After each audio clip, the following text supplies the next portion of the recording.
Su- Bien, muy bien. Bueno, primero que todo, ¿cierto? Agradecerles a todos, a todas y cada uno de ustedes su presencia, su disposición a poder compartir una conversación que inicia de alguna manera nuestra preocupación como fundación, nuestra atención como fundación en lo que vendrían siendo el camino a recorrer durante este 2025 para llegar a el año 2026, donde nos convocan ni más ni menos que los 40 años del desarrollo de escala humana en su primera edición, ¿cierto? Me presento, mi nombre es Boris Silva Burgos. Yo tengo el grato honor de poder representar a la Fundación en el caso de su filial en Chile, ¿cierto? Desde este año, una vez que, que nuestro gran compañero Cristian Enríquez se va a labores académicas laborales a Brasil, ¿cierto? Y yo empiezo a ocupar entonces el cargo de director ejecutivo aquí en Chile. Por tanto, entonces Cristian me ha pedido que sea yo quien lleve adelante y modere y dinamice este diálogo, esta conversación. Para mí es un gran honor porque presentes están varias personas, ¿cierto? Que al menos mi desarrollo intelectual han sido de suma relevancia, ¿ya? Entre ellos, agradezco sin duda la presencia de nuestro presidente de la Fundación, Antonio Lizalde, ¿cierto? Y sin duda también uno de nuestros principales invitados, y espero yo compañeros de ruta también en estas etapas que empezamos a vivir como fundación, Martín Hoppenheim, quien también es conocido por todos nosotros, coautor, ¿cierto?, del desarrollo a escala humana. También agradezco la presencia de Bernardo, ¿cierto?, que nos acompaña también en el directorio de la Fundación, Iñaki siempre presente, ¿cierto? Denis desde Brasil, Félix, Lina, Rodrigo, que han estado participando activamente también en las labores y en las acciones que hemos intentado ir ejecutando durante este tiempo como fundación. Y repito, esencialmente para nosotros es muy importante poder ir poniendo sobre la mesa el desarrollo a escala humana, el tránsito que ha vivido en estos 40 años de presencia intelectual, teórica y esencialmente también práctica, que es una de las mayores intenciones que como fundación tenemos. Y para tal hecho, ¿cierto? Es un gran honor para nosotros poder contar con este primer diálogo, esta primera conversación, que nos permita poder conocer de primera fuente también lo que ha sido el inicio de este desarrollo teórico, las profundizaciones intelectuales que llevaron a que esta teoría que nos sigue convocando haya emergido allá en los años 80, ¿cierto? Y esencialmente poder conocer también y dejar registro de los relatos, de las historias, ¿cierto? Que no quedan registradas, esencialmente para poder ir comprendiendo de mejor manera el desarrollo teórico del desarrollo de escala humana y poder contextualizarlo, situarlo y expandirlo, ¿cierto? En este 2025 con miras al 2026. Eso esencialmente. Me gustaría también poder dejarle la palabra a Cristian Enrique, nuestro coordinador internacional, para que también nos pueda dar un saludo, ¿cierto? Y unas palabras de bienvenida. Así que por mi parte, muchas gracias y vamos a ir avanzando en la conversación. Hola Boris, hola a todas y todos.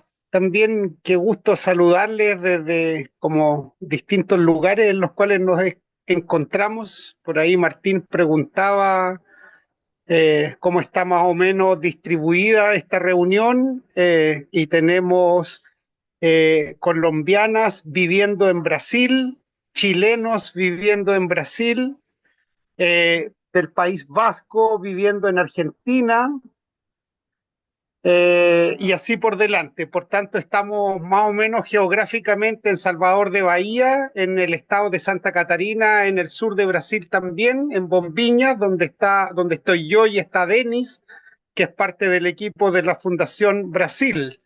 Está por ahí también Luis Pañoca, que había visto que se está conectando desde Curitiba, ¿cierto? Está Laura desde Cali, en Colombia, ¿no? También.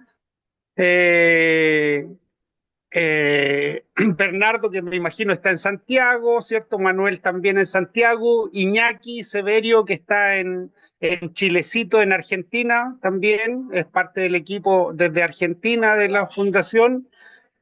Eh, y obviamente la gente que está en Valdivia y que es parte del equipo. Así que estamos muy, muy contentos. Esta es una primera reunión de cara a los 40 años del desarrollo a escala humana. Es grato haber podido lograr convocar esta reunión. Agradecer a Antonio Martín por la disponibilidad de poder conversar en este momento. Y lo importante es que esta primera reunión es para contextualizar un poco el desarrollo a escala humana en sus momentos de cuando emerge, ¿no? Una especie de retrospectiva, la idea es lo que conversemos. Y el ánimo es que quedemos conectados para poder fijar una próxima reunión más adelante de cara a que de manera conjunta, todas y todos quienes estamos acá y en nuestros distintos países o lugares donde estemos, podamos ir armando una agenda conjunta de cara a los 40 años, a las conmemoraciones que un poco pensamos y podamos hacer en el marco de la celebración. Esto es como la primera fase previa, preparativa, para conocer un poco en mayor profundidad de parte de los dos autores vivos del desarrollo a escala humana, ¿cierto? Lo que fue trabajar en esa década de los 80, ¿no? Lo que significó el CEPAUR, y entonces, bueno, además de Martín y Antonio, está Manuel, que también acompañó ahí un proceso importante, pero la idea es que podamos conversar en torno al origen del desarrollo a escala humana, las personas, las organizaciones que estuvieron presentes en su inicio, y aquí nosotros hemos acordado con el equipo de que todos vamos a estar tomando nota más o menos de lo que ustedes nos vayan contando, ¿cierto? Para poder tener este primer panorama justamente de esta mirada o esta retrospectiva del desarrollo a escala humana. Así que muchas gracias, Martín, Antonio, por este espacio, a los socios, socias que se han sumado a la actividad, Patricio, a Félix, que están en Valdivia, a Bernardo, que está de secretario, llevando nuestra acta de hoy día, además a los amigos de Brasil, de Colombia y de Argentina. Muchas gracias por estar aquí. Me voy a disculpar aprovechando también porque tendré que salirme en algún momento de la reunión porque tengo una actividad en paralelo, pero como esto se está grabando, yo después aplicadamente revisaré también los detalles. Así que muchas, muchas gracias.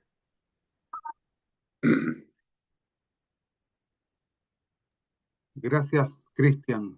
Gracias, Cristian. Gracias también por ser el articulador permanente. También parte de las gestiones de Cristian tienen que ver con poder concretar esta reunión que entiendo que comenzó hace un par de semanas por ahí en un café santiaguino. Así que eh, está bueno, es cierto, de que de los cafés salgan también cosas interesantes.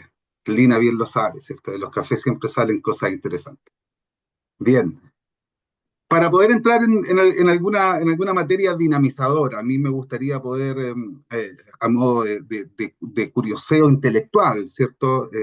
Todas quienes estamos acá llegamos al desarrollo escala humana por un u otro motivo, ¿cierto?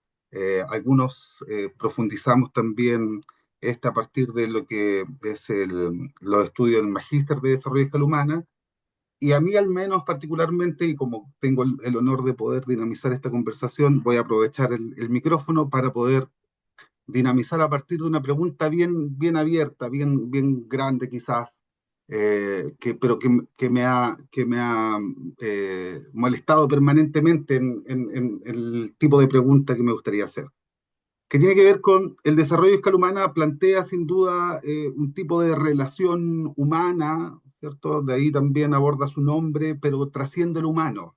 A mí siempre me da la impresión de que el nombre de desarrollo a escala humana es un poco mentiroso. A uno le invita a pensar del cómo llevamos, ¿cierto?, procesos de desarrollo esencialmente centrados, dado su nombre, en procesos humanos, pero uno eh, se zambulle en el proceso teórico, se zambulle en las ideas del desarrollo de escala humana y rápidamente se da cuenta que piensa un tipo de ser humano que trasciende solamente el ánimo humano, ¿cierto? La intención humana, o de alguna forma lo repiensa para una intención humana en interacción y en relación y en articulación, quizás con algo mucho más profundo que solamente las relaciones que se circunscriben a relaciones meramente humanas.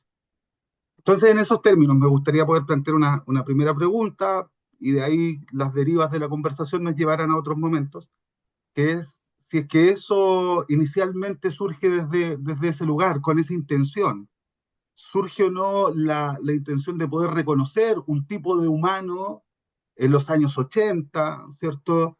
Que vaya mirando el proceso del humanismo, del hombre moderno, de ese hombre inserto en un ecosistema natural, ¿cierto? ¿Cuál es la intención, ¿cierto? Que se intenta imprimir en términos de lo que podría definirse como una naturaleza humana a partir del desarrollo a escala humana. No sé si Antonio o Martín quieren encender los fuegos al principio. Mira, a mí ya me han escuchado bastante, así que, digamos, démosle la pasada a Martín. Martín, por favor.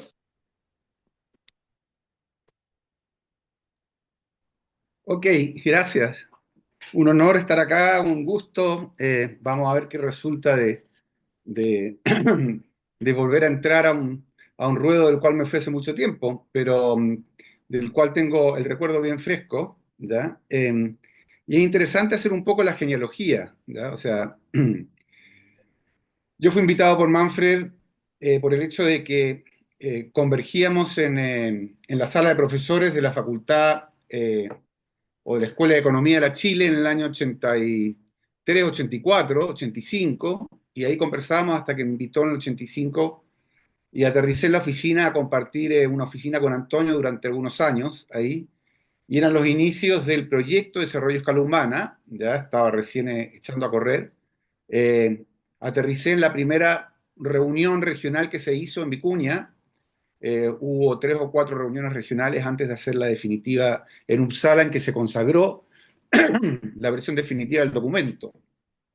Y íbamos armando por partes, ¿no? Y era como, cada encuentro regional era un tema. En el caso de Vicuña era el tema del trabajo, después fue el tema de las necesidades en Punta Arenas, hubo una en Recife también. Pero si yo tuviera que pensar, digamos, en 3 o 4 como grandes vectores que fueron como gatilladores un poco de la discusión en el momento, por lo menos de lo que recuerdo, lo que puedo evocar, yo diría que uno de ellos era como una cierta, una cierta idea de que las ideologías totalizadoras, ya consagradas hasta ese momento, estaban un poco agotándose, que fue lo que reconfirmó un poco al final de esa década, ¿ya? Y que había que repensar un relato de transformación, ¿m? Repensar un relato emancipador, ¿ya? Que estuviera como un poco al descampado, un poco fuera de toda ortodoxia, ¿m? Que recogiera elementos, ¿ya? Que si se reclamara de heredero del humanismo contemporáneo, en cierta forma, que se reclamara al mismo tiempo heredero de una visión que ya estaba instalándose, ¿ya? Sobre el sentido del crecimiento económico o el sinsentido del crecimiento económico y el lugar de las necesidades humanas como lugar en el centro, ¿ya? De la economía. Estaban los precedentes. Manfred ya había trabajado en la Fundación Bariloche un poco en esa línea. Se había hecho la reunión en el Club de Roma con la teoría del crecimiento cero, ¿ya? Teníamos una idea también en el CEPAUR de que no bastaba con el discurso de necesidades básicas, que ya lo había puesto en circulación algunos organismos internacionales y otros, sino que había que ir un poco más allá dentro de esta idea de necesidades. Eh, Estaba la idea, digamos, de que los proyectos tradicionales de una izquierda más desde el Estado, sobre todo, requerían complementarse, repensarse, hoy día se podría decir de construirse, Y había también en ese momento una oleada importante que venía del mundo del norte, sobre todo, ¿ya? Que era una oleada que tenía que ver con los grupos de base, con el aliento comunitarista, ¿ya? Como un reciclaje del pensamiento liberador de izquierda crítico, ¿ya? Los grassroots, ¿ya? Esta idea del de abajo hacia arriba, ¿ya? Que estaba agarrando fuerza, en contraste con la visión más estatalista, tradicional, y, y también yo creo que no era menor el influjo que en ese momento surtía la teología de la liberación. ¿Mm? Era una vertiente importante, inspiradora, ya que también tenía que ver con esto, con los grupos de base, con la comunidad, etc. Entonces yo creo que fueron convergiendo distintas piezas de un rompecabezas, de las cuales nosotros, con Antonio, bueno, Manfred a la cabeza, por supuesto, estábamos como un poco en esa, ya había cierta sincronía en eso, en esa visión como de reclamarse herederos de un humanismo contemporáneo, pero al mismo tiempo con la necesidad de agregarle algo nuevo, reclamarse críticos de la ortodoxia, ¿ya? De los proyectos de transformación, sobre todo la ortodoxia socialista, pero al mismo tiempo herederos de eso, decía, con la necesidad de reformular, reclamarse herederos también o al compás de un discurso sobre necesidades al centro del desarrollo, pero más allá de un discurso meramente de necesidades básicas, ¿ya? Colocarle como una visión más antropológica, de ahí la idea de necesidades humanas, también, digamos, incorporar esta oleada de comunidades de base, de grassroots, tanto, digamos, la línea más latinoamericana que tenía que ver con la teología de la liberación, como las líneas que venían de Europa, de Estados Unidos. Eh, y por tanto yo creo que el desarrollo a escala humana, por un lado, digamos, claro, tiene la inspiración de lo que ya Manfred traía con la economía descalza y tiene todas estas piezas, ¿ya? Que son piezas que nos empezamos a preguntar de una manera u otra, ¿cómo las juntamos? ¿Cómo hacemos de estas distintas partes? Seguramente hay más, pero son las que se me ocurren en este momento. De estas distintas partes, ¿ya? O este mosaico, un relato con una cierta consistencia, ¿ya? Una propuesta que tenga un efecto performativo, en el sentido de un efecto movilizador, que produzca adhesión, ¿sí? Un espacio epistemológico para discutirlo, no como para darlo por cerrado. ¿Ya? Yo creo que ese fue también un tema ahí, porque de repente el desarrollo a escala humana, como apareció el documento matriz, ¿no? De desarrollo a escala humana, en el momento hubo gente como diciendo, este es el dogma, ¿ya? Este era como, aquí está la papa, ¿ya? Y básicamente yo siempre lo entendí que era como una apertura epistemológica para empezar a incorporar dentro de él como nuevo conocimiento, producción de nuevo conocimiento. ¿Mm? Esa es la idea, por lo menos, y además era una gran aventura intelectual y una aventura política, en cierta forma, ¿ya? Lanzarse un poco a lo desconocido, a lo inédito, con esta idea de que el camino un poco se hace al andar. Eh, Hacíamos como que nos lanzábamos desde una oficina muy chica, ¿ya? A hacer cosas muy a lo grande. O sea, había como yo diría una sana temeridad también, que hacía falta en ese momento. En Chile, por último, también no es nada menor el hecho de que estábamos todavía en medio de la dictadura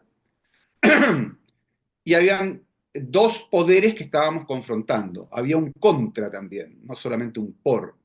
Y los dos poderes eran, uno, el autoritarismo, ¿ya?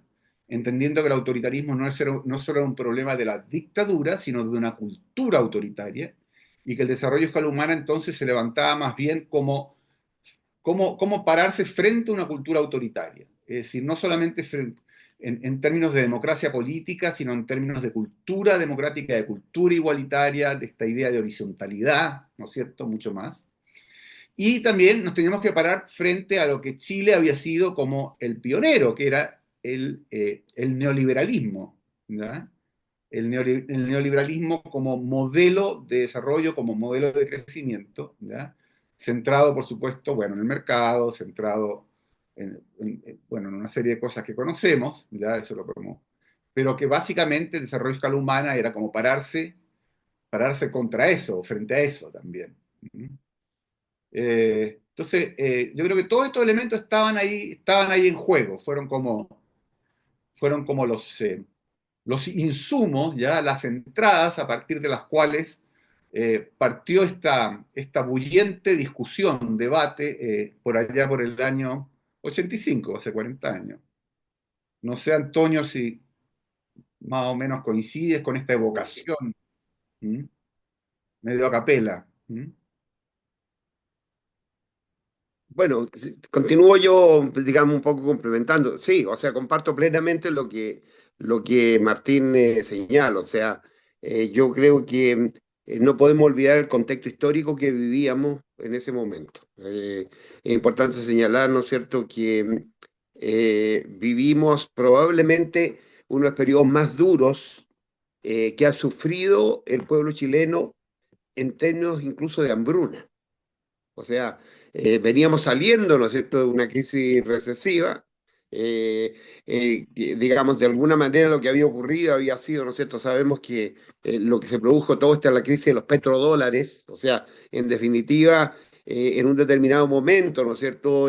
Cuando, digamos, sube el precio del petróleo, los países petroleros se encuentran con una cantidad pero impresionante digamos, de recursos disponibles y entonces lo que hacen es, de alguna manera, lanzar y hacer circular eso en la economía global, y lo cual generó entonces unos niveles de endeudamiento como nunca antes se habían vivido en nuestra historia. O sea, en el fondo todos los países terminamos tremendamente endeudados. Yo quiero recordar que en ese momento había un economista, no recuerdo en este momento, que fue subsecretario de Economía, había sido demócrata cristiano antes, no recuerdo el nombre en este momento. Ya en algún momento posiblemente lo voy a recordar más adelante, pero quien afirmaba que en el fondo, digamos, estábamos viviendo y debíamos aprovechar de que nos estaban subsidiando nuestro consumo, ¿ya? Y que en definitiva entonces lo que había que hacer era como la polar, llegar y llevar, digamos, en el fondo era endeudarse, y entonces, claro, lo que ocurría es que eso se traduce, ¿no es cierto? Fundamentalmente entonces ya explota esto que se había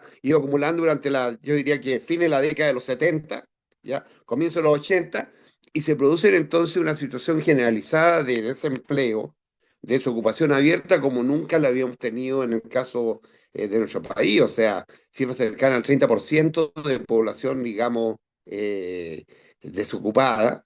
En encuestas que se hacían por parte de ONG de la época, ¿no es cierto?, en determinados territorios del Gran Santiago, señalaban incluso que el 90% de los jefes de hogar estaba cesante, desocupado. Se dio origen al programa El PEM y el POG, digamos, se trasladar piedra de un lado a otro, que una cuestión que... Entonces, lo que quiero señalar es que el contexto, ese que vivíamos en Chile, de alguna manera nos acuciaba, digamos, a tener que tratar de encontrar una pregunta, digamos, darnos de alguna manera la interrogante que siempre nos, de alguna manera estuvo en nuestras conversaciones era si en el caso de un modelo, digamos, de un modelo económico, eh, ¿en qué momento colapsa? ¿En qué momento, digamos, se produce una situación de tal magnitud que en la práctica el sistema eclosiona, digamos? Y era un poco pensar en términos de que ya los niveles entonces de hambruna, los niveles de pobreza, de hambre, ¿no es cierto?, que se vivían eran de una magnitud tal que en la práctica entonces como que te llevaba a preguntarte si acaso toda la modelación, digamos, teórica que hacíamos en la realidad era digamos, instrumentos que fueran útiles para poder enfrentar este tipo de situaciones. Yo recuerdo que gran parte de todo el debate inicial, digamos, un poco las primeras conversaciones, el primer trabajo que hicimos con Manfred, estuvieron vinculados justamente a eso, o sea, al tema de la medición de lo que era el Producto Interno Bruto, y entonces ver cómo esas formas de medición tenían, digamos, de alguna manera, todos esos dimensiones de la realidad que estaban absolutamente como ocultas, que hoy por hoy, claro, no tiene ninguna novedad hablar, por ejemplo, del trabajo femenino, ¿no es cierto? Otra forma de trabajo, otra forma de generación de ingresos, pero en esa época era una absoluta novedad. Porque en la práctica todo el discurso, digamos, era un discurso entonces de ver sector formal, sector informal. Hay un gran debate dentro, una gran reflexión, bastante trabajo en términos del sistema, de los propios sistemas de producción de conocimiento en nuestro continente respecto a lo que era, por ejemplo, la informalidad, digamos, era uno de los temas que más se debatían, digamos, dentro de lo que era la CEPAL, lo que era CELADE, qué sé yo, lo que era la OIT, digamos, en esos momentos. Y entonces, claro, la pregunta era de alguna manera decir, bueno, ¿en qué momento, por así decirlo, o a qué punto se llega para que una sociedad colapse? Para que en definitiva entonces la gente se muera de hambre, digamos, en definitiva. Parece ser que, digamos, es una respuesta que ha quedado siempre abierta porque hoy por hoy la situación es que uno dice esos niveles de inhumanidad que estamos viviendo, por ejemplo, hoy por hoy, viendo el caso de Gaza, ¿ya? Es una situación de alguna manera ¿cómo se llama? Uno se pregunta, bueno, pero ¿en qué momento se acaba? Se muere la gente, digamos, se acaba, el sistema, los sistemas de salud, los sistemas de educación colapsan. Y eran parte de las preguntas, digamos, de alguna manera que nos acuciaban en ese momento. Y entonces allí nos encontramos de alguna manera con el intento que venía de la tradición, digamos, un poco de lo que era la Dag Hammarskjöld, de lo que había sido y el ahora qué, digamos, el What Now. Y prácticamente, ¿no es cierto? Yo recuerdo que en un comienzo la idea, por lo menos eso fue como se la planteamos inicialmente a la gente de la Dag Hammarskjöld, era una actualización de lo que era, digamos, esta propuesta del Hotnau, que había sido una tremenda propuesta, o sea, porque hay que recordar que entre los autores, la gente que participó en eso estuvo de personas como Samir Amin, Fernando Enrique Cardoso, Rodolfo Staffenhagen, Juan Somavía, o sea, a ver, son pero luminarias, digamos, en el mundo intelectual, en el ámbito de las ciencias sociales, digamos. Y resulta que en definitiva nuestra pretensión en un comienzo era eso, dar una respuesta de carácter universal. Y progresivamente nos fuimos como acotando un poco a nuestra realidad, a la realidad latinoamericana, incluso, digamos, acotando también a lo que era nuestra propia experiencia, independientemente que tuvo esta vinculación con lo que fue, lo que se estaba dando en nuestros países, también nos vinculamos, digamos, incorporamos gente que nos hizo aportes sustantivos. O sea, el otro día Martín recordaba el caso de Jorge Dandler. Dandler es un antropólogo boliviano, pero fue uno de los fundadores del CERES, Centro de Estudio de la Realidad Económico-Social de Bolivia, un gran centro, digamos, una gran ONG, digamos, que hizo aportes sustantivos en el ámbito de lo que era, digamos, el estudio del cotidiano, de la vida de la gente, digamos, ¿no? Bueno, y entonces, claro, gente como él y otros más, digamos, ¿no? Pero lo concreto, entonces, que progresivamente entonces partimos con la pretensión universalista y nos fuimos progresivamente como acotando, acotando, acotando y refiriéndonos ya a la realidad concreta, al metro cuadrado, a nuestro metro cuadrado.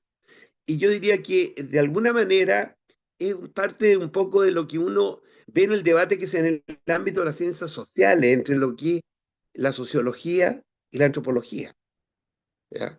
O sea, en el fondo fuimos progresivamente transitando desde la sociología hacia la antropología y desde allí surgió una propuesta que yo diría que tiene un carácter ya de carácter como más universal. O sea, por así decirlo, es cuando nos miramos nosotros mismos, cuando nos miramos al espejo, de alguna manera, el momento en el cual nos confrontamos con lo que es nuestra humanidad, con lo que es, digamos, lo que somos. Comenzamos a preguntarnos, digamos, qué sentido tiene lo humano, qué sentido tiene nuestra propia existencia. Yo creo que hay un proceso de ese tipo. O sea, fue una cuestión, un proceso que se fue dando y de una manera casi inconsciente, ¿ya? Que partimos con esa pretensión, digamos, de actualización de la propuesta global que había hecho la Dag Hammarskjöld y terminamos con una propuesta, ¿no es cierto?, que justamente nos refirió entonces progresivamente a esto que era la escala humana.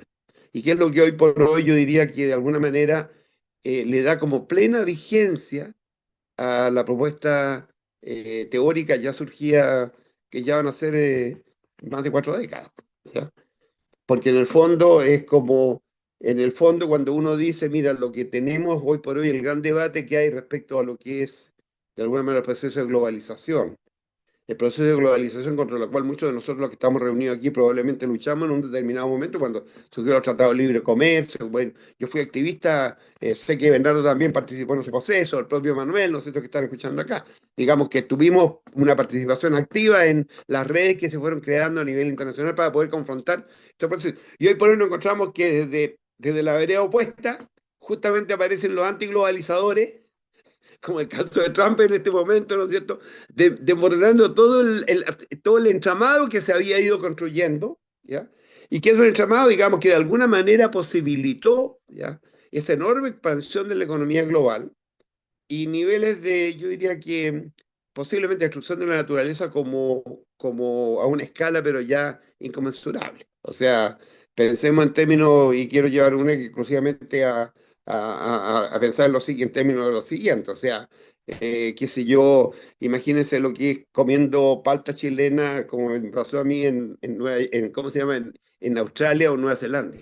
O sea, la cantidad, digamos, de energía incorporada en el desplazamiento de esa paltita, digamos, es pero inconmensurable. Y eso implica, ¿no es cierto?, transformaciones en el medio, en el medio natural de una magnitud, pero enorme.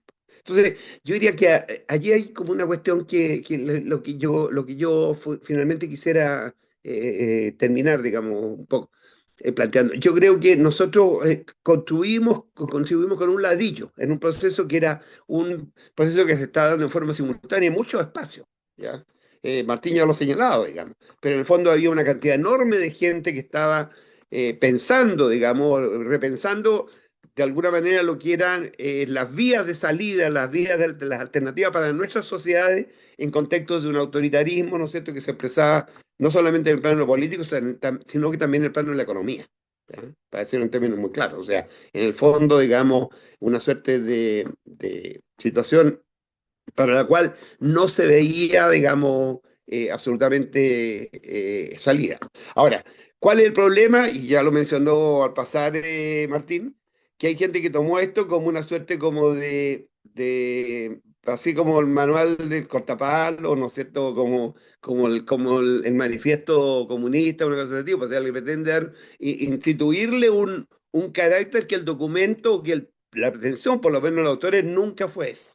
O sea, aquí es un proceso de búsqueda donde yo creo que el elemento central y medular, digamos, que yo quiero destacar, y era una cuestión que ya traía Manfred en la cabeza, su lectura digamos, de Schumacher y por otra parte de Leopold Kohr, digamos, lo habían llevado a referir a que el tema tenía que ver fundamentalmente con un problema de la escala, ¿ya?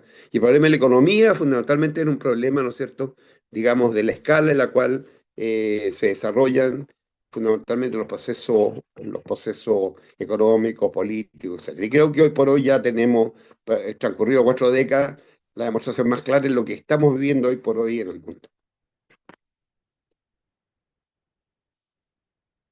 Ahí paro. Gracias, Antonio.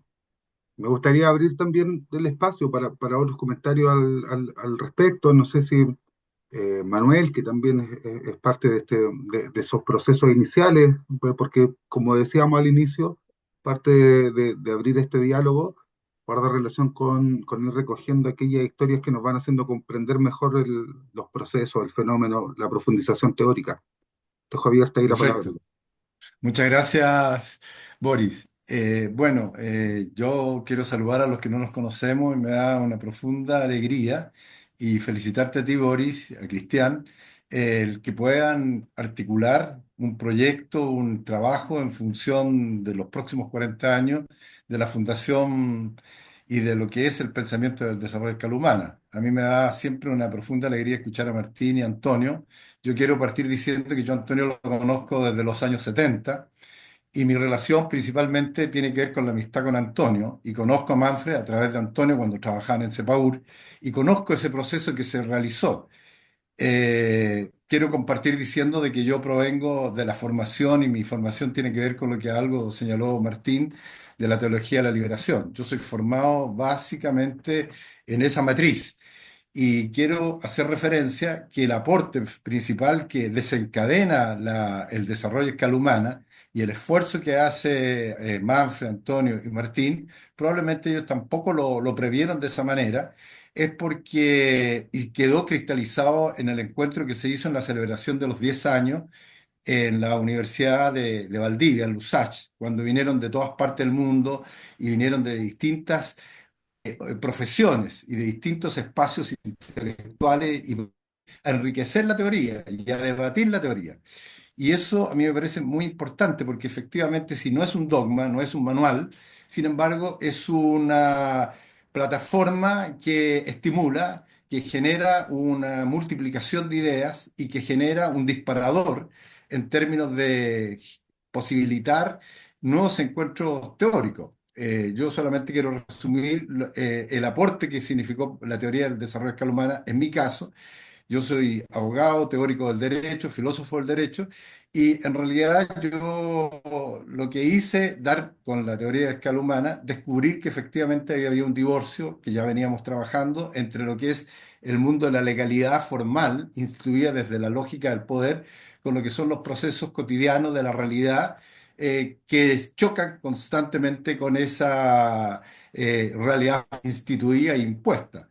Entonces, trabajé sobre la idea de que la conflictividad jurídica no era, como se enseñan en las escuelas de derecho, una conflictividad jurídica asociada a la conflictividad legal, sino que la conflictividad jurídica tenía que ver con la no satisfacción de las necesidades humanas fundamentales. Entonces ahí se hace un cruce muy importante para trabajar sobre de la cotidianidad, desde el mundo emergente, desde abajo, que surgían en las distintas comunidades, y comprender que su lucha no es una lucha por defender la legalidad, porque muchas veces esa lucha significaba su propia opresión, sino que era una lucha más abierta desde el humanismo y desde una realidad totalmente distinta. Entonces, coloco esta experiencia mía, que yo he participado en múltiples iniciativas en América Latina, y desde el proceso que nosotros hicimos desde Colombia principalmente, en ILSA, el Instituto Latinoamericano de Desarrollo para un Pensamiento Alternativo del Derecho, hicimos un trabajo muy grande en términos del desarrollo de escala humana.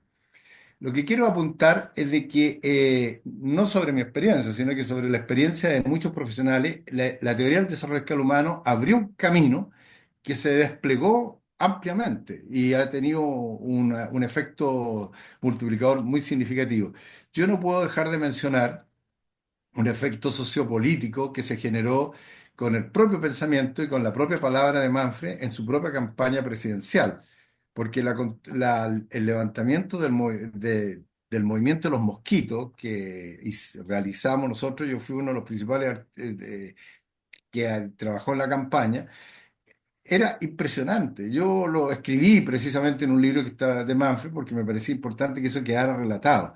Por alguna razón histórico-sociopolítica, Chile no se atrevía, no obstante, a adherir al pensamiento de Manfred, no se atrevía a votar por Manfred porque tenía todavía el pánico de la dictadura muy presente. Entonces quería votar por la concertación política y en este caso era Eduardo Frei votar, pero yo quiero compartir con ustedes el momento de la elección, cuando nosotros caminamos con Manfred Manef a saludar desde el comando de Manfred, a saludar a Frei, recién electo, y íbamos por la calle Teatino, donde estaba el comando de Frei, dando la vuelta por la Alameda. Eso fue una algarabía increíble. Yo nunca había visto cómo la cantidad de personas aplaudían a Manfred, se abalanceaban como si él hubiera ganado. Entonces nosotros decimos, ¿pero qué pasó?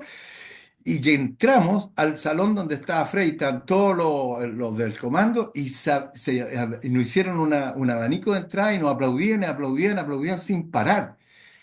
Eso denota una cosa psicológica muy importante. Lo que estaba presente ahí, que era el discurso de los mosquitos, de los temas ausentes que Manfred presentaba a propósito de la teoría del desarrollo de escala humana, era muy sentido por la gente, mucho más de lo que se atrevió a votar. Y eso a mí me lo dijo muchísima gente, dijo Manuel, y quiero solamente decir que aquellos que se atrevieron eran los sectores medios profesionales, y eso demuestra que en las comunas como en el caso de Chile, de Ñuñoa, La Reina, más de sacar una tasa del 25-30% en algunas mesas. O sea, nosotros teníamos ese registro. Lo que yo quiero decir es de que se produce con el desarrollo de la teoría de escala humana una apertura y una invitación a, como dice Martín, a deconstruir procesos y a empezar a imaginar nuevos en una perspectiva transformadora y emancipadora. Y eso muchos lo recogimos y hemos seguido trabajando. Yo, que para terminar, y estoy ahora haciendo algún apoyo a alguna ONG chilena histórica, que es el Canelo de No, y acabo de dar un curso de formación de líderes sociales, y en una de las partes trabajé sobre el sentido del desarrollo de escala humana. La experiencia de ver a los dirigentes sociales, las dirigentes sociales de juntas de vecinos y de otros lados, escuchar el sentido y el significado de la teoría del desarrollo de escala humana, era muy emocionante ver cómo se sentían muy identificados y muy compartiéndolo.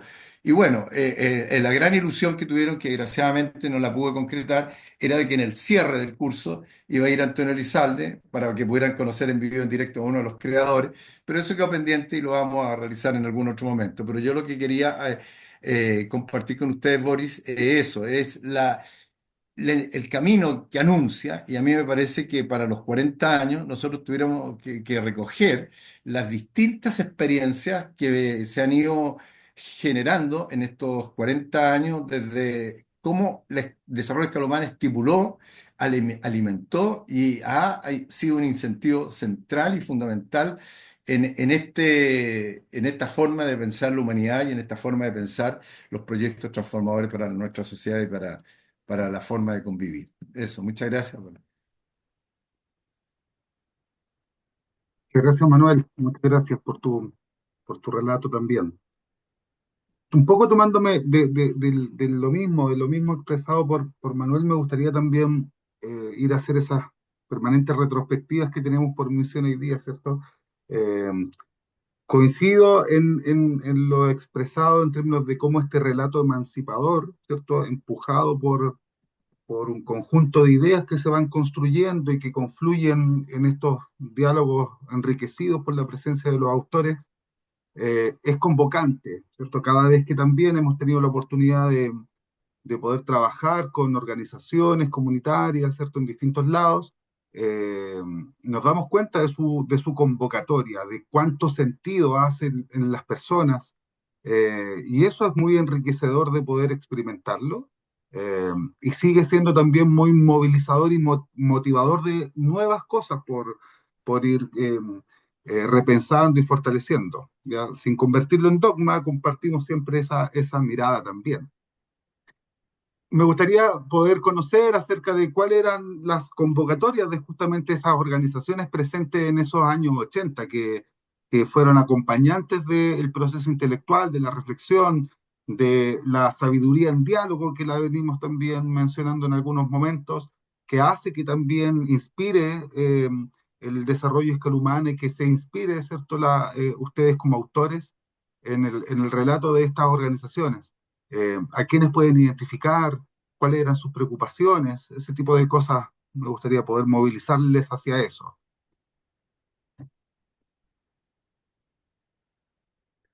Mira, a ver, déjame contarte algo digamos que un poco, que creo que es importante señalarlo por razones de lo novedoso que fue desde el punto de vista metodológico. ¿Eh? Mira, una de las cuestiones que siempre conversamos con Manfred era lo siguiente: nosotros íbamos a hacer unos seminarios que estaban organizados en torno a temáticas como muy específicas. La primera temática fue el tema del trabajo. Después, la segunda temática fue respecto al tema de los recursos. Del tema del trabajo lo vimos ¿cómo se llama? En lo que fue en Vicuña, en La Serena, digamos, con la gente de la Universidad de La Serena. El tema de cómo se llaman los recursos, participó fundamentalmente gente de la Universidad Federal ¿cómo se llama? De Pernambuco, no, ¿cómo se llama el estado? Estado de... Sí, de Pernambuco. Pernambuco, bien digo, sí. Universidad Federal de Pernambuco, participaron varios economistas de allí, digamos, un grupo bien interesante, incluso un dato interesante, participó Monseñor Elder Cámara también en nuestras reuniones, digamos.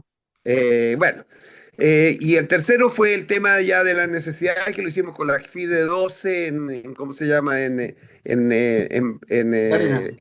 En Punta Arenas. Y teóricamente había otro espacio más para otro taller más que iba a ser sobre los temas de espacio y cómo se llama, y tiempo, pero en definitiva eso nunca se materializó, digamos, ¿ya? Ahora, lo concreto es lo siguiente: que en el fondo la modalidad que con nosotros conocíamos, habíamos conocido tanto Manfred, yo, el propio Martín, digamos, era que cuando se efectuaba un evento, las personas entonces llegaban a tirar su rollo. Cada cual llegaba con su respectivo paper digamos, y resulta que en definitiva nadie escuchaba a nadie porque en el fondo estaba preocupado de incluso de subrayar, de qué sé yo, de ver, de destacar, de en función de lo que había habido, modificando el propio papelito, el propio documento que había llevado. Entonces la práctica como un diálogo de sordos. Y entonces decimos, ¿cómo rompemos, digamos, una metodología de este tipo? Que es como la que era habitual en los eventos, digamos, en los cuales se reunían, por así decirlo, entre comillas, intelectuales, digamos, a reflexionar sobre algún tema.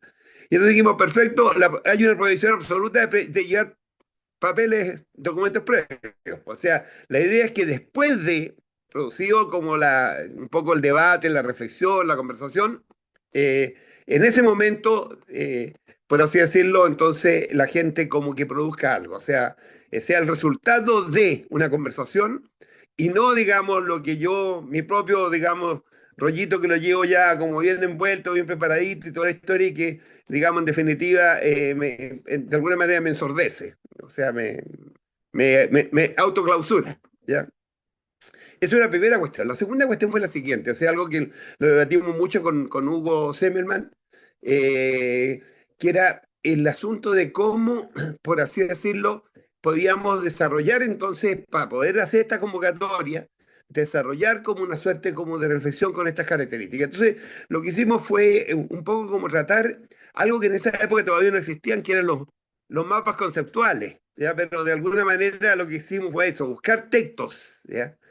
Variados, digamos, que habían sobre un tema específico, para decirlo en términos muy claros, trabajo, ¿ya? Y había entonces textos, obviamente, en la literatura universal, suficientes textos como para poder. Entonces, lo que tratamos de buscar aquellos que están situados como en los límites, por así decirlo. Si uno piensa en términos de un mapa conceptual, coordenadas cartesianas, qué sé yo, entonces, en definitiva, norte, sur, este, oeste, digamos, por allí, entonces tratar, y ese es el tipo de material con el cual alimentamos lo que iba a ser la conversación y la reflexión. O sea, le mandamos previamente documentos a los respectivos participantes para que ellos de alguna manera ya llegaran, o sea, era como una suerte de inventario, pero un inventario un tanto sesgado, en el sentido de que más bien no nos referíamos nunca al núcleo de lo que era la reflexión, sino que más bien en lo que eran las aperturas que se estaban planteando. Yo creo que esos son dos elementos, digamos, que son importantes de destacar, porque creo que de alguna manera contribuyeron al éxito, digamos, de lo que fue esta reflexión colectiva, ¿ya? Porque no voy a olvidar nunca un evento, digamos, estábamos en ¿cómo se llama? En Garañuns, que es el lugar donde se hizo la reunión en Pernambuco, digamos. En Garañuns, y de repente entonces era un espacio grande, digamos, una cosa así, y entonces habían distintas salas y estaban funcionando los distintos grupos. Y entonces estábamos en un grupo cerrado, digamos, discutiendo. Yo recuerdo que en ese grupo yo estaba con Raceto y no recuerdo con qué otras personas más, y estábamos dándole vuelta, digamos, a una cuestión que no sabíamos cómo nombrarla. Estamos hablando del tema de los recursos. Y de repente vemos que vienen poco menos que saltando ahí, qué sé yo, y de repente entra Manfred y dice, sabemos cómo se llama, sabemos cómo se llama. Y era entonces esto de la sinergia. Y lo que ocurría era que Jorge Yatobá, que era un economista, Jorge Yatobá además, había estudiado ingeniería química. Entonces, cuando estábamos hablando y había algo de lo cual no sabíamos cómo se llamaba, él dijo, no, pero este es un fenómeno que en el ámbito de la química lo llamamos sinergia, que es el potenciamiento mutuo, digamos, de los elementos que se produce. Un poco esto de, digamos, no quiero simplificar el pensamiento de Aristóteles, pero todo es más que la suma de las partes, ¿ya? Entonces nos encontramos con que había un todo, una totalidad, y de pronto nos encontramos con que los elementos sí no contribuían a explicar, y entonces aquí apareció, pero saltaba, mira, yo recuerdo ese hecho y recuerdo el otro cuando Manfred llegó después de haberse tropezado. Martín, ¿te acuerdas de haberse tropezado en la subida del metro ahí y llegó?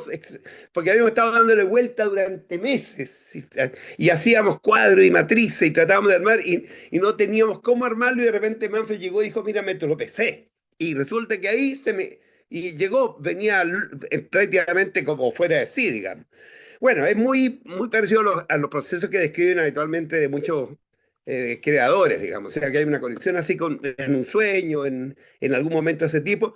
Y entonces esos dos, digamos, suceden, son como de los tipos de anécdotas así en el ámbito de lo que es mi propia experiencia intelectual, que no voy a olvidar nunca, o sea, porque creo que fueron como muy, muy como demostrativo entonces de que en ese proceso de búsqueda, no solamente una búsqueda, por así decirlo, en términos, por así decirlo, de conceptos, conceptuales, sino que también un proceso de búsqueda como que también en la propia forma de hacer las cosas, hubo como elementos interesantes de novedad, ¿ya?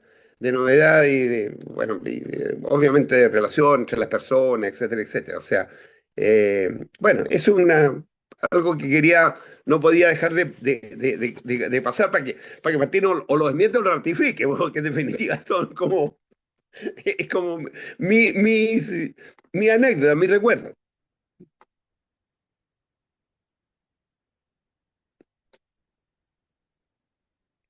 Martín.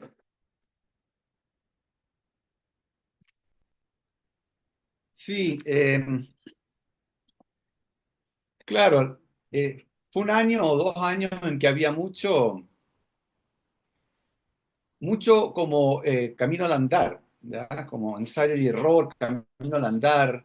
eh, y, eh, y en esto de que nos sentábamos como a tirar líneas, me acuerdo que nos encerramos, no sé si un día o dos enteros, ¿ya?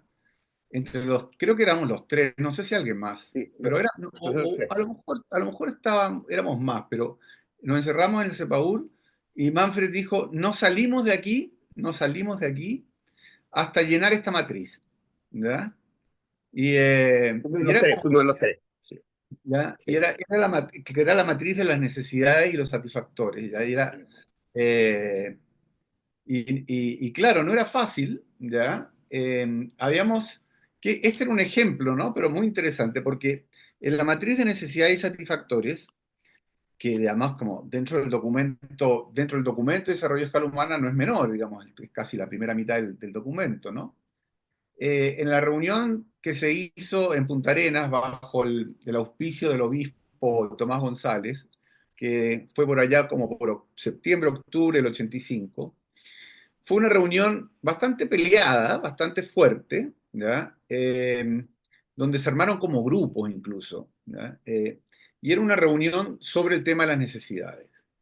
Y, eh, y me acuerdo que veníamos con una idea fuerza, ya que había aprendido bastante, que esta idea un poco dialéctica de las necesidades, que las carencias eran también movilizadoras, o sea que las carencias eran formas de potencias, ya tenían su reverso.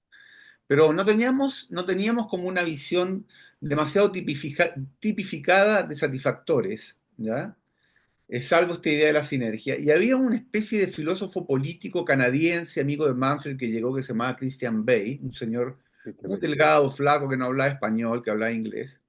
Y hacíamos grupos de trabajo, y él propuso con mucha brillantez en ese momento, ¿ya?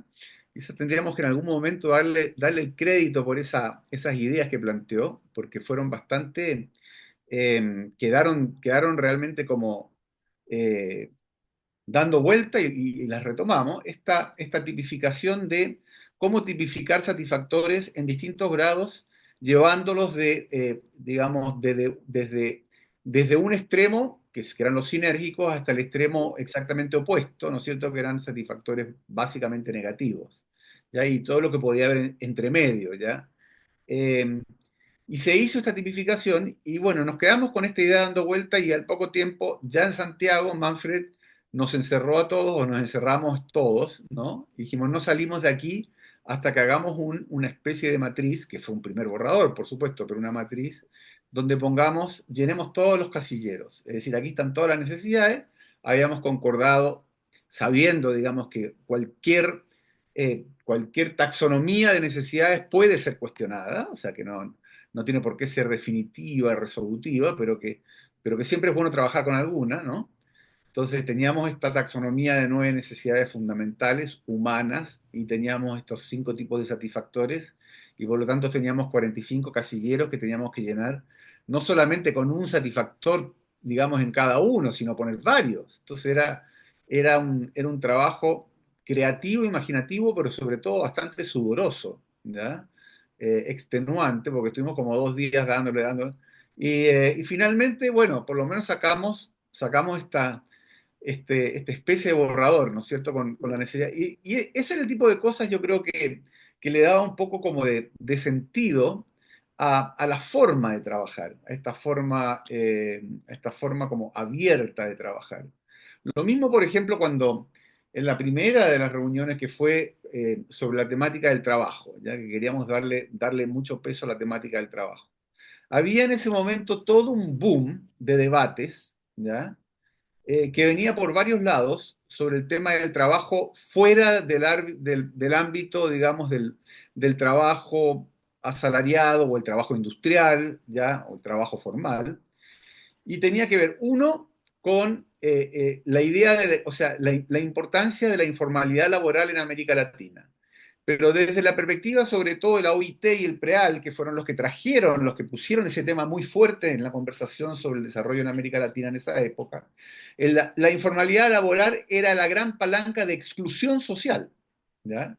O sea, la informalidad laboral era el problema, ¿no? O sea, había que formalizar a la población trabajadora porque la informalidad significaba básicamente estar sin derechos laborales, estar sin protección social, ¿no es cierto? Coincidía en general, también con marginalidad urbana y con pobreza, y por lo tanto tenía una connotación negativa. Pero después llegó, en la misma época, un señor peruano que se llamaba Hernando de Soto, muy inteligente, ¿ya? Que saca un libro que es promovido desde el Banco Mundial, digamos, hasta la Thatcher, ¿ya? Que se llamaba El Otro Sendero, en que decía, no, la informalidad laboral es precisamente esa gran riqueza que tenemos que no la miden las estadísticas, ¿ya? Que era, claro, en un país como el Perú, en que él hizo todo un ensayo de medición. Perú tenía en ese momento como un 60% de población activa en situación de informalidad, ¿ya? De en qué medida como no se medía lo que producían los informales, el PIB estaba absolutamente subestimado, ¿ya? Y que por lo tanto la informalidad era un gran acervo, un gran activo que había que rescatar para la medición de la producción de riqueza, para el PIB, ¿ya? Entonces era como una visión opuesta, si se quiere. Y después había una visión distinta, completamente distinta, que yo creo que en Chile el que más lo teorizó en su momento ahí fue Luis Raceto, con su visión de las organizaciones económicas populares, que es cuando, lo que decía Antonio, cuando vino la gran crisis del 82, la crisis de la deuda, que se prolongó por varios años, en América Latina y en Chile también, hubo un aumento muy grande de la pobreza, hubo un aumento muy grande del desempleo y la gente se empezó a organizar, ¿no es cierto? Un poco de espaldas al mercado formal, de espaldas a la ayuda estatal, ¿ya? Entre sí, para ver cómo sobrevivir. Y eso implicaba a lo mejor la posibilidad de nuevas relaciones laborales, de nuevas formas de organizarse, de nuevas formas de pensar el trabajo, etc. Entonces, eran como estos tres vectores, ¿ya?, que teníamos delante nuestro a la hora de pensar, de repensar el trabajo, ¿no? La informalidad como un problema de exclusión social, la informalidad como aquello que estaba invisibilizado en las cuentas nacionales, o la informalidad del trabajo, digamos, como un potencial de resocialización a través de relaciones más horizontales, ¿ya? Entonces, eran el tipo de discusiones que teníamos, que eran, ¿no es cierto?, con las cosas que estaban ocurriendo en el momento, y por otro lado, para el caso del trabajo y para el caso de las necesidades, era esto que se nos iba dando en el camino, con gente que nos alimentaba con ideas y que luego las tratábamos de recoger y sistematizar. Bien, sí, muchas gracias por esos relatos, qué interesante, igual, claro, como que de ahí justamente es donde nosotros vamos mirando también lo que va significando la apertura metodológica para la construcción teórica y que de alguna forma también queda como impronta en lo que puede hacerse justamente a partir del desarrollo de escala humana. Escuché, me recordaba, pasa eso, escuché una vez a Antonio decir que en realidad la matriz era una excusa para que las personas se juntaran a conversar, ¿cierto? Entonces, como desde ahí hay una riqueza muy, muy interesante. Me gustaría también preguntarle a Lina, a Laura, a Linda, nuestras compañeras también, que justamente han tenido experiencia en la aplicación de la matriz, ¿cierto? En poder identificar hoy día cómo andan estas taxonomías también planteadas allá en los años 80, cómo están actualizadas al día de hoy. Eh, Han habido ciertas aportaciones también a esta taxonomía de 9 necesidades humanas fundamentales, ¿cierto? Entonces, conocer un poco también las experiencias de cómo se recoge, cómo resuena hoy día en las organizaciones trabajadas, cada vez que dejamos espacio o abrimos espacio para esta excusa para juntarse a conversar, que es la aplicación de la matriz. No sé si alguna de nuestras compañeras quisiera ahí tomar ese guante. No sé si primero Lau o Linda. Yo igual sí quiero decir una cosa pequeña y abrir una pregunta también, pero no sé si Lau o Linda primero. Dale, Lina, y te secundamos. Eh, a ver, es que son muchas ideas, como que mientras ustedes van hablando, yo creo que se van detonando muchas ideas y muchas cosas para ir procesando. Yo al igual que ustedes, o sea, a mí el desarrollo a escala humana me parece como un elemento, justamente coincido mucho con esta mirada como de apertura, de algo como por desarrollar, como que deja muchos espacios abiertos y creo que ahí hay una riqueza gigante. Y en mi experiencia, que ha sido una experiencia colectiva, ¿no? Con Boris, con muchas personas de la fundación, trabajando con la matriz, siempre me surge mucho la inquietud, que ya lo hemos conversado también con Antonio, de la necesidad de espiritualidad. Como que a mí me gusta, en una primera instancia, una vez yo la palabra trascendencia funcionaba muy distante, entonces yo dije, bueno, no hablemos de trascendencia, hablemos de espiritualidad y las personas se conectan de manera inmediata. Entonces a mí me gusta mucho trabajar con espiritualidad, casi siempre que lo aplico, lo hago con la espiritualidad y ahí surgen cosas interesantes y por ahí me voy un poco a la pregunta. A mí me gustaría mucho escucharlos, perdón que afuera hay varios perros, me gustaría mucho escucharlos a ustedes de cómo están viendo hoy el desarrollo a escala humana de cara a todas estas crisis que cada vez se van intensificando y son mucho más fuertes, y especialmente desde ese elemento de articulación ser humano, naturaleza, tecnología, como que creo que ahí de cara a la inteligencia artificial, a todo lo que está apareciendo ahora, a los procesos de deshumanización, hay algo muy interesante. Y lo digo porque en mi experiencia, cuando hemos trabajado con la necesidad de espiritualidad, aparece muchas veces el elemento naturaleza, como esa articulación con la naturaleza. Entonces ahí me parece algo muy interesante como para seguir hablando.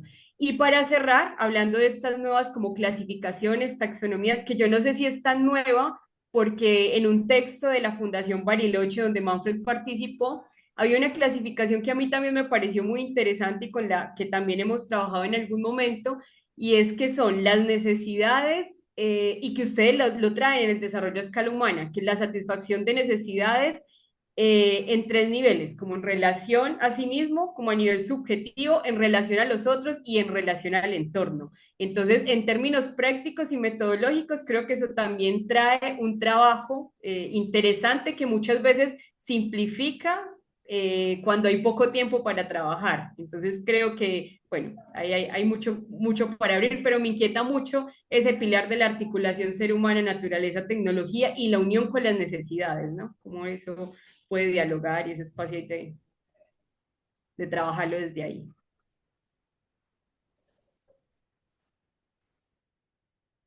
Bueno, a mí ya esto me lo he escuchado, Lina.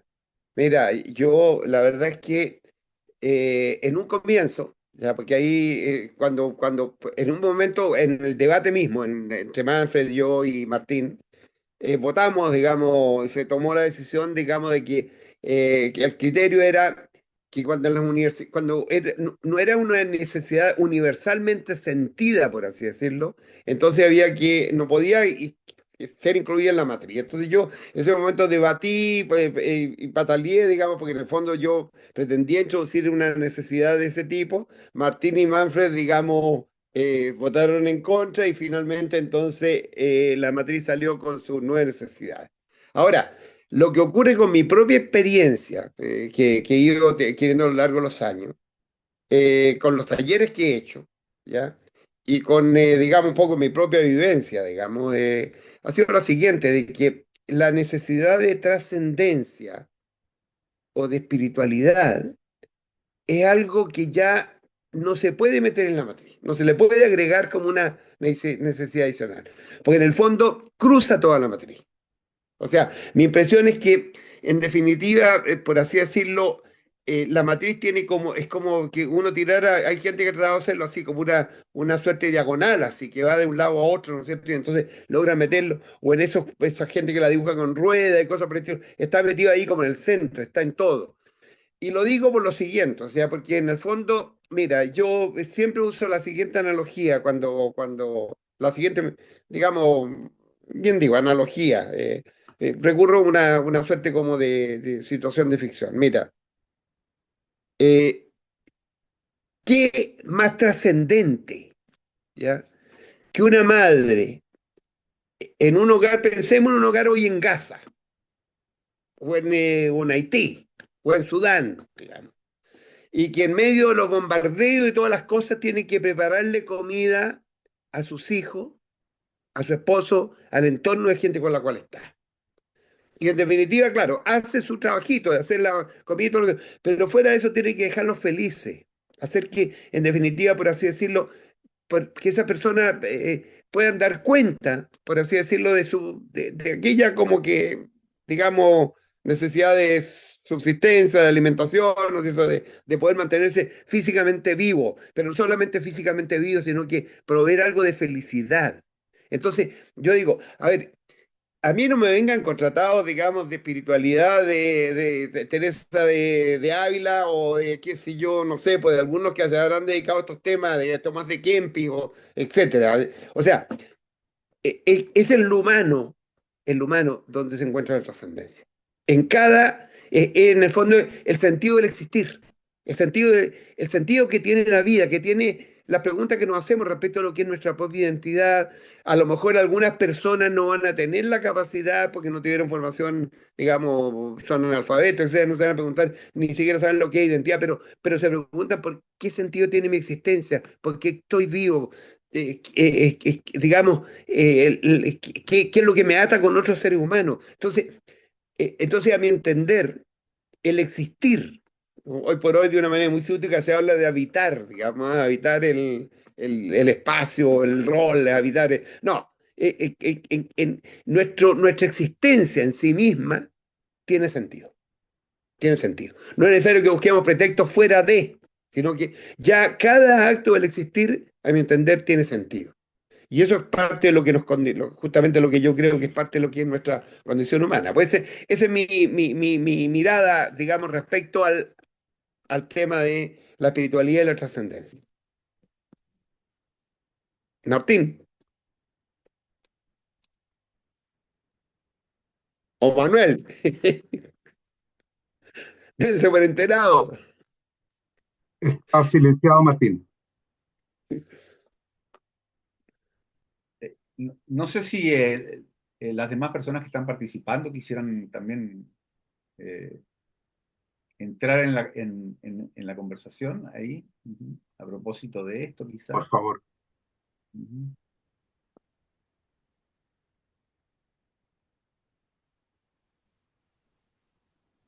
Estamos en una escucha activa. Yo solamente quería apuntar dos cosas de lo que es, a propósito de esto, las necesidades y lo que decía Lina.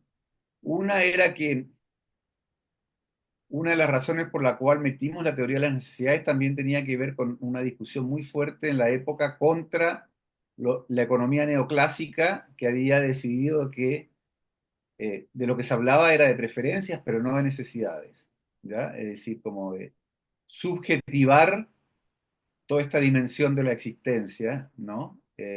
Para luego convertirlas en funciones, funciones económicas. Y nosotros queríamos como reantropologizar la discusión, traerla de vuelta hacia la cosa humana.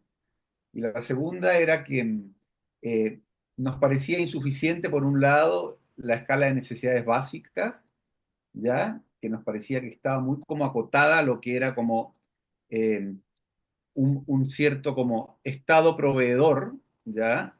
O garante, y nos parecía también insuficiente, me acuerdo por las discusiones de esa época, la escala que estaba muy de moda, que era la escala de Maslow, ¿ya? De necesidades. Y la crítica también que nos gustaba hacerle a la escala de Maslow, nosotros de patúos también un poco, era que era lineal, ¿no? Que Maslow era como una pirámide que primero había que pasar por las de subsistencia y así sucesivamente, ¿no? Eh, lo que nos perdimos fue que el último Maslow, que reformuló su escala, sí puso trascendencia después al final, ¿ya? Eh, y, eh, y me acuerdo la discusión, claro, con Antonio. Yo era en esa época mucho más ateo de lo que soy ahora, ¿ya? Eh, entonces a la voz de trascendencia y espiritualidad algo me hacía ruido enseguida, ¿no? Y, pero, no pero me parece que es una discusión perfectamente que se puede reactivar, digamos, ¿ya? Perfectamente.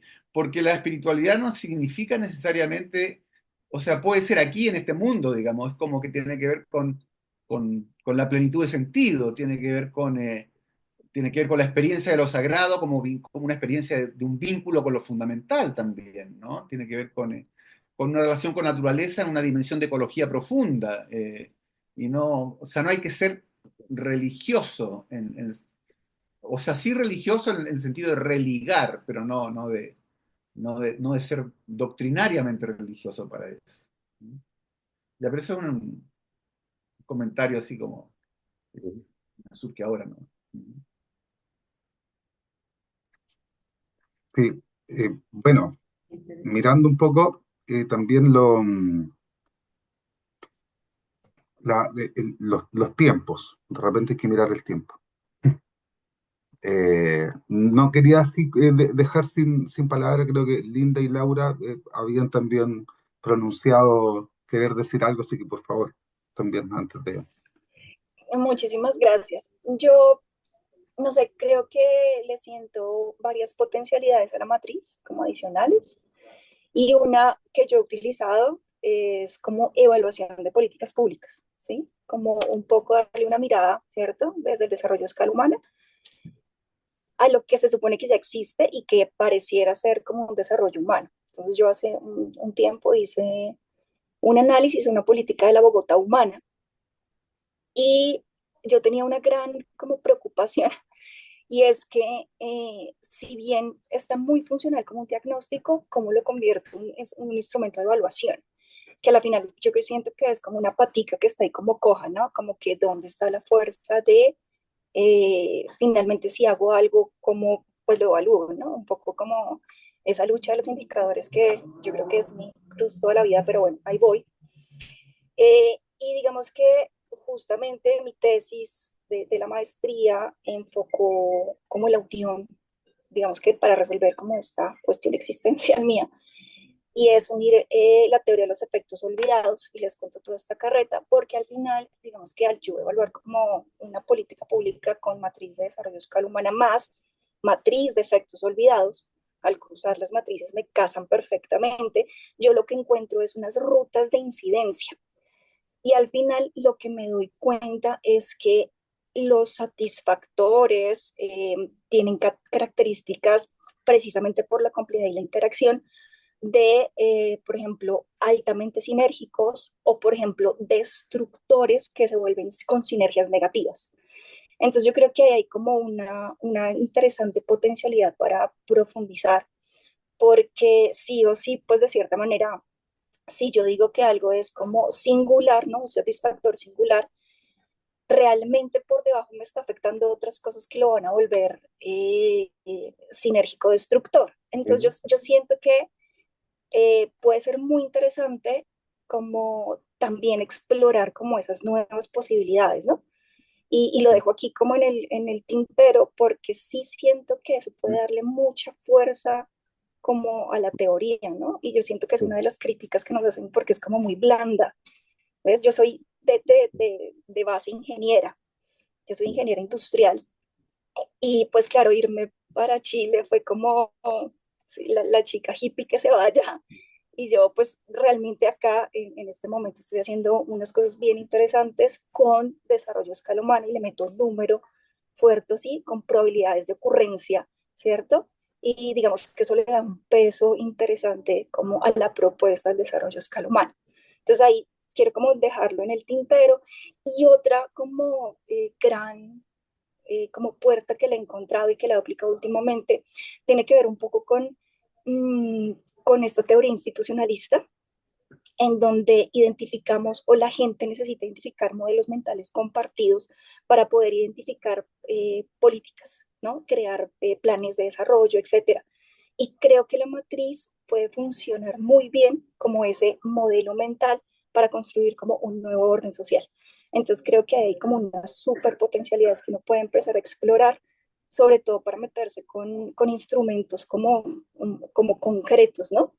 Entonces me parece como un poco a lo que yo he explorado y he como trabajado con la matriz y que siempre, cada vez que la aplico para mí es como un nuevo descubrimiento, ¿no? Porque cada persona la interpreta de una manera diferente y de cierta manera permito como este ejercicio libre. Yo aquí enseño en una especialización de voluntariado, les enseño a mis estudiantes una clase que se llama gestión de proyectos y yo les enseño a usar la matriz de desarrollo a escala humana para hacer diagnósticos. Entonces, digamos que lo que hago es, en lugar de enseñarles el marco lógico clásico entonces les enseño, agárrense a partir de matriz de desarrollo a escala humana, identifiquen proyectos y necesidades que realmente estén en el territorio y no se vayan con ideas preconcebidas para construir cosas que pues no se necesitan. Entonces creo que hay unas grandes como enseñanzas y como dándole fuerza a las potencialidades que tiene Maravilla. realmente pues la Mira, matriz, ¿no? Bori, mira, al respecto yo podría señalarte un poco la experiencia que yo personalmente he visto. ¿Ah? A ver, si uno trabaja en un momento una matriz, digamos, la matriz, y entonces y después identifican satisfactores, positivos, negativos, qué sé yo ya. Pero resulta que después se construye una matriz negativa y una matriz positiva, es perfectamente posible entonces combinarlo con metodologías que existen, como es, por ejemplo, ¿cómo se llama esto? Ay, se me olvidó ya, pues la que eh, ah, el, eh, el método con el cual tú haces, digamos, para poder visualizar, digamos, escenario, ese tipo de cosas. FODA. El FODA. Puede hacer un FODA, digamos, en la cual entonces lo que hace el tránsito desde lo negativo a lo positivo. Ahora, lo que sí es interesante de lo que acabo de escuchar recién, me parece que también eventualmente, ¿no es cierto? Tú podrías tener que determinado tipo de satisfactores, incluso sinérgicos, en un determinado contexto se pueden también, digamos, de alguna manera singularizar o incluso se pueden tornar hasta destructivos, ¿ya? O sea, piensa en términos a lo mejor, perdonen si es que hiero o piso algún callo, ¿ah? Pero experiencia de pronto de un grupo que decide constituir una comunidad, digamos, y entonces la autosuficiencia, pero resulta que en definitiva se olvidan de que existe una determinada legislación nacional, que sé yo, que protege a los niños, las vacunas, etcétera, etcétera, terminan entonces siendo procesados por la justicia, perseguidos como criminales, etcétera, etcétera. O sea, experiencias de ese tipo también las tenemos. ¿Está claro? Y donde en definitiva entonces la afirmación de identidad, de alguna manera incluso a lo mejor la propia inserción en el espacio natural, etcétera, etcétera, termina perturbando, digamos, produciendo, digamos, no sé, cuestiones que no estaban inicialmente previstas. Entonces, ahora, lo que yo sí siempre sí señalo es lo siguiente, o sea, entendamos siempre que los mapas no son la realidad. Esto fundamentalmente lo que nosotros hemos aportado son mapas, ¿ya? Y en el fondo, digamos, en el contexto en cada contexto específico, esos mapas servirán, digamos, en mayor o menor grado, digamos, como una cartografía básica o puede ser una cartografía de pronto un poco como más sustantiva para efectos de, fundamentalmente, digamos, afectar la vida de las personas, afectar la vida de los colectivos. Y hay una dimensión entonces que yo quisiera también como que a lo mejor Martín pudiera profundizar más en esto. Y el tema siguiente, o sea, que nosotros nos vimos de alguna manera en un determinado momento como con lo siguiente, nos encontramos con lo siguiente, o sea, con que hay un problema de lo que señalaba Martín, o sea, es como esa suerte como de subjetividad, ¿no es cierto? Que se expresa incluso hasta la propia modelación y que hoy por hoy la tenemos en el plano del quehacer político, digamos. O sea, esa absoluta subjetividad para interpretar la realidad, para interpretar datos, para poder, digamos, en cierto momento, ¿no es cierto?, personas que toman decisiones que afectan a todo el mundo y que en definitiva parten por lo menos desde supuestos o desde afirmaciones que son absolutamente como falsas, erróneas, equivocadas. Uno podría decir, a lo mejor algo tiene en la cabeza, digamos, que le puede estar fallando, pero también hay toda una racionalidad que se va construyendo, ¿ya? Y dentro de esa racionalidad, digamos, con toda su lógica interna, pues, o sea que, en definitiva, uno tiene que entender que el conflicto bélico lo van a ver diferente si yo soy dueño de una fábrica de armamento o si yo soy, digamos, alguien que está siendo bombardeado. Está claro que ahí hay valoraciones distintas. Entonces, ¿qué es lo que ocurre? Que también la propuesta metodológica tiene una suerte como de posibilidad de trabajar en la dimensión de la intersubjetividad. O sea, porque la tensión, digamos, es permanente entre subjetividad y objetividad, digamos. Entonces, aquí se construyó una suerte como de un puente, un entrecruce, digamos. Yo creo que nosotros hemos hecho en algún grado, pienso, con la propuesta metodológica, un aporte en ese sentido, o sea, para intentar construir intersubjetividad. ¿Ya? O sea, muy en la línea habermasiana, una cosa de ese tipo, o sea, digamos, de que en el fondo, o borgiana, no sé, pues de todos los que de alguna manera han puesto un énfasis en el valor del diálogo, ¿ya? O sea, con discursos, digamos, de pronto que son me parecen absolutamente antinómicos. ¿Cómo es posible, mediante, digamos, de alguna manera, la vivencia humana, transformarlo, digamos, en algo, ir disolviendo esa antinomia, ¿no es cierto?, irresoluble y logrando construir, digamos, por así decirlo, consensos, acuerdos? Y que es el gran valor de una dimensión del humano, que es la política, que hoy por hoy está absolutamente por el suelo. O sea, justamente parte del riesgo en el cual estamos instalados tiene que ver con eso. Si no, digamos, ratifíqueme o rechace lo que yo afirmo, Manuel Jack, que está por ahí, que alguien que le ha dado como a este, y Martín también, porque Martín tiene unos escritos sobre los temas de participación que son que fueron muy potentes, digamos. ¿Ah? Me gustaría darle la palabra a Iñaki, que también está, por favor, con la mano levantada hace un rato. Bueno, un gusto saludarles. Yo retomo un poco la pregunta de Lina, ¿no? De lo que es la categoría, bueno, la necesidad de trascendencia, de espiritualidad, ¿no? Porque ya son varios los trabajos, las tesis que han introducido esta décima necesidad, ¿no? Dos tesis en el magíster y creo que por ahí anda una tesis doctoral. Y nosotros, junto con lo que es a iniciativa de Sampaio, Lilian, Luciano, Juan Carlos Chius, pues en lo que es en la época de la pandemia, ahí nos pusimos a empezar a trabajar esta categoría y bueno, dentro de unos meses va a salir como fruto de todas esas reflexiones un artículo donde justamente abordamos teóricamente esta posibilidad, ¿no? Aunque ya ha habido ya varias personas que ya lo han materializado en sus trabajos de tesis de magíster, ¿no?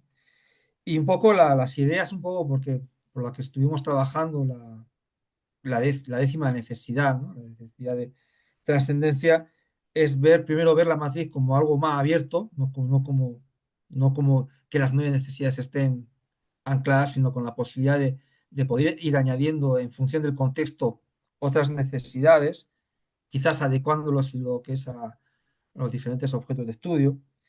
Y la segunda también, lo que es la espiritualidad también concebida también desde ontologías más relacionales, ¿no?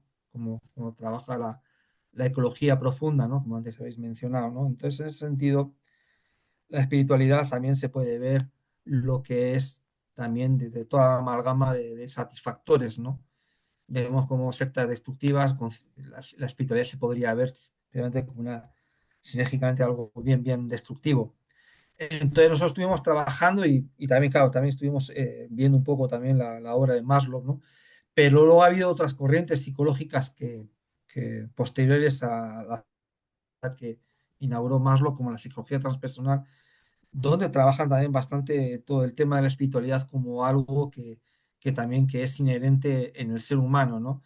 Y que a veces es algo que también no siempre la espiritualidad está bien, bien, bien trabajada, sino que también hay aspectos bastante oscuros, sobre todo cuando vemos con las setas destructivas, cuando también vemos eh, todo, por ejemplo, toda la impronta de algunas corrientes evangélicas, ¿no? Como, por ejemplo, cuando yo como estuve viviendo en Valdivia, como había grupos evangélicos que satanizaban lo que es la espiritualidad mapuche, ¿no?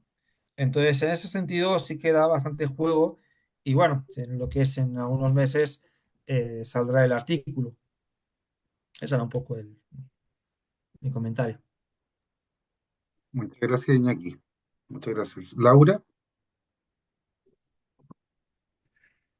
Hola, buenas tardes. Bueno, muchísimas gracias. Un gusto conocerte, Mate. No, no te conocía ni Manuel. Muchas gracias por las experiencias que han compartido.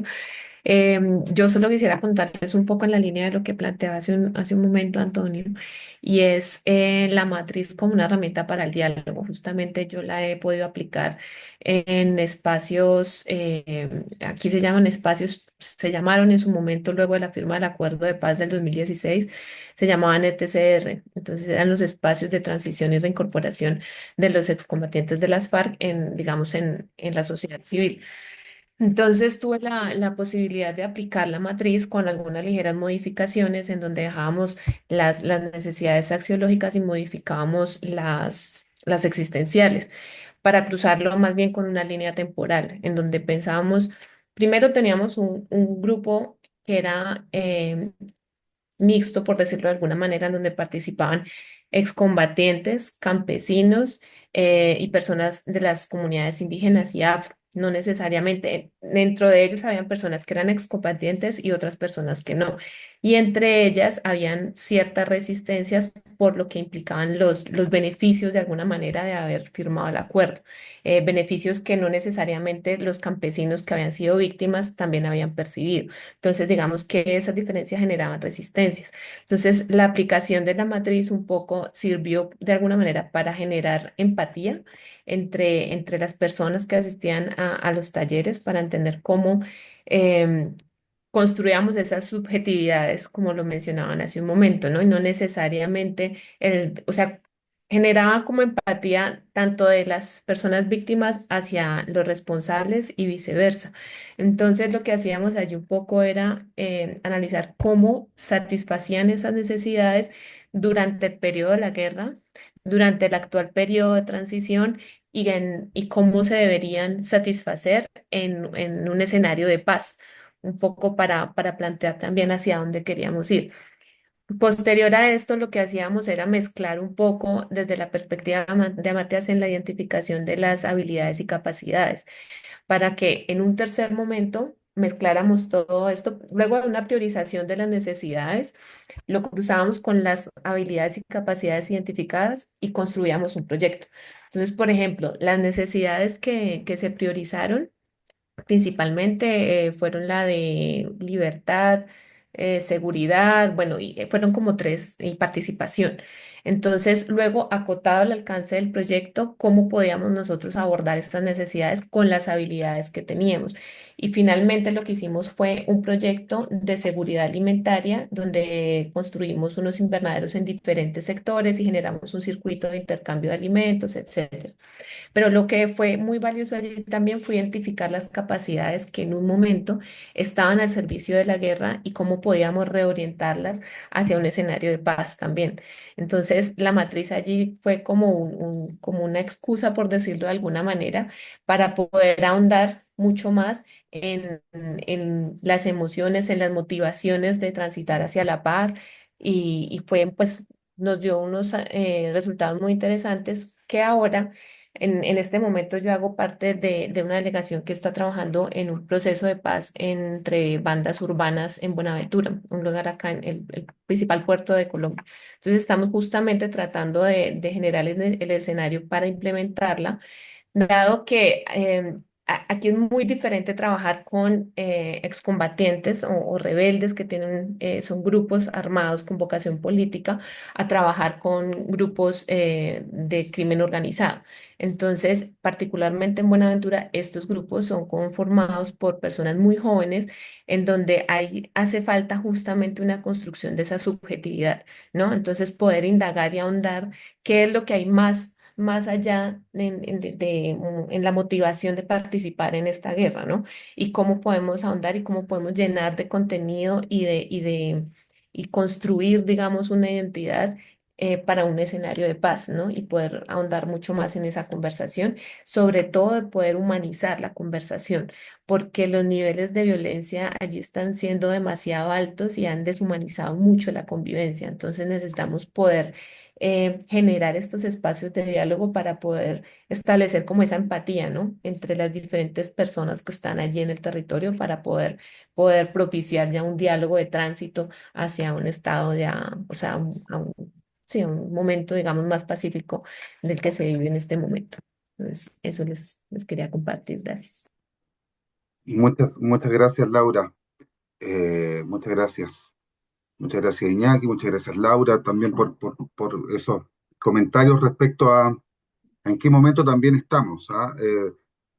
Me gustaría decir algo así como, insospechados son los caminos que toman las teorías, ¿cierto? Las reflexiones, que casi 40 años convocaron a Martín, a Antonio, a Manfred y a otros tantos de ese momento, y que sin duda no había cómo saber, ¿cierto?, de cómo el tránsito de estos 40 años nos iba a llevar a estas conversaciones, a este momento en tantas latitudes, ¿cierto?, que estamos presentes en este diálogo, en esta conversación, que sin duda me retrotrae a los tiempos de reflexión con mis compañeros, compañeras, al calor del Magíster de Desarrollo de Escala Humana, rápidamente nos hacen reflexionar y saber